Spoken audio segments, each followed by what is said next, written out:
Bugünkü söhbətimizdə yenə də Musa Peyğəmbərlə bağlı Quranda olan qissələrin izahına həsr olunacaqdır. Məsələyə keçməmişdən qabaq bunu deyim ki, çox vaxt belə sual doğur.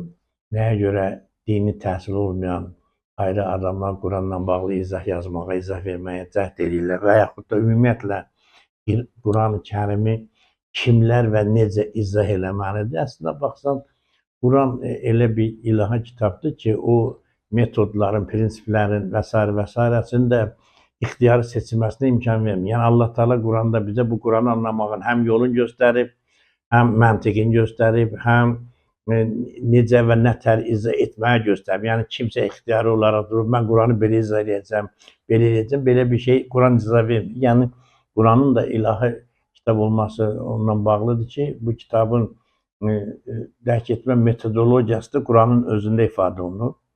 Ərəb surəsinin 52-ci ayəsində Allah Teala buyurur, həqiqətən biz onlara elm əsasında ətraflı izah etdiyimiz bir kitab gətirdik ki, bu iman gətirən bir dəstə üçün başdan ayağa hidayət və rəhmətdir.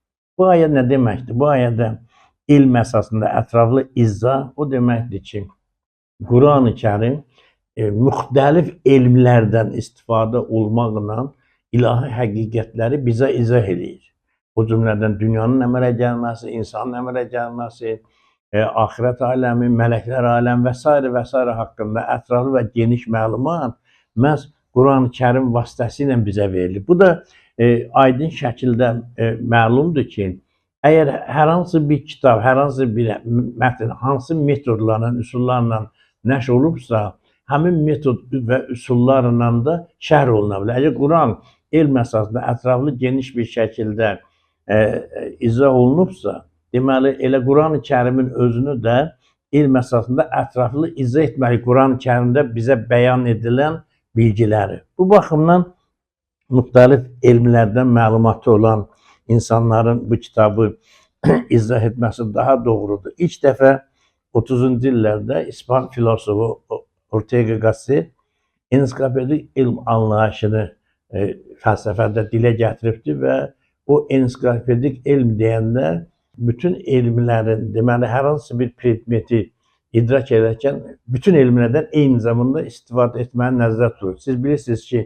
bugün müasir elm fakultativ elmlər adlanır. Yəni elmlər ayrı-ayrı sahələrə ayrılıb və bunun da tarixi çox qədim deyil. Bu hardasa 19-cu əsrin əvvəllərinin, 18-ci əsrin axırlarından elmi başlayıb belə sahələrə ayrılmaq. Kimya elmi, fizika elmi, həndəsə, riyaziyyat. Amma getdikcə biz əgər tarixin qədim dövrlərinə gediriksə, baxırıq ki, orada elm beləncə ayrılmır, fakültələrə ayrılmır. Məsələn, tutaq ki, 10-cu əsrdə, 9-cu əsrdəki İslam alimlərini biz baxacağıq. Məsələn, götürək İbn Sinanı.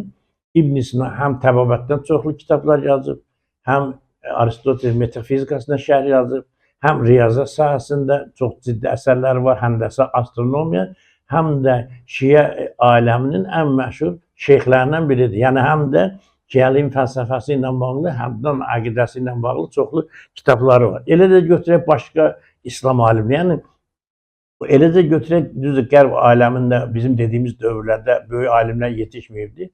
Amma bütünlükdə bizim 18-ci əsrdən əvvəl elmi vahid olub. Yəni, insanlar elmi deyəndə onu hissələrə ayrılmırlar. Bu baxımdan, bu Ortega Gasset'in qaldırdığı məsələ o deyir ki, bəli, elmlərin ayrı-ayrı sahələrə ayrılması elmin inkişafında böyük bir mərhələ təşkil elədi. Amma indi artıq elmlərin ayrılması ilə biz daha elmi inkişaf elətdirə bilmirik. İndi təzədən qayıtmalıyıq.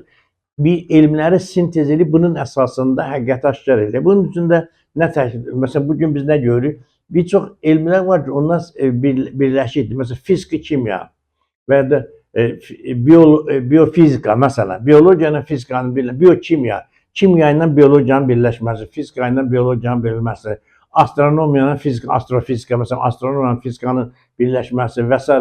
Məsələn, kosmik biologiya və s. Yəni, o qədər çox bu dəqiqə bu cürə birləşik elmlər var ki, hətta bəzi sahələr var ki, o da 3-4 elmi bir yerdə birləşib. Bu birləşmə prosesi getdikcə o nöqtəyə çatır ki, bütün elmlər bir nöqtədə birləşirlər. Və bu, Quranın dərk edilməsinin əsas metodu budur. Çünki bu cürə Quran bizə demək izah olunduğuna görə biz də bu cürə bu prinsiplə Quranı dərk edə bilərik. Ona görə də o adamlar ki, Quran-ı-Kərimi yalnız bir elm əsasında və yaxud da bir istiqamətdə ya da yalnız tutaq ki, ilahiyyatla bağlı müəyyən təsəvvürü, təhsili olan adamların tərəfindən izah edilməsini vacibliyini və yaxud da şeyini vurğulayırlar, onlar yanlış yoldadır. Məsələ burasındadır ki, İslam aləmində hər bir təriqətin öz məktəbi var.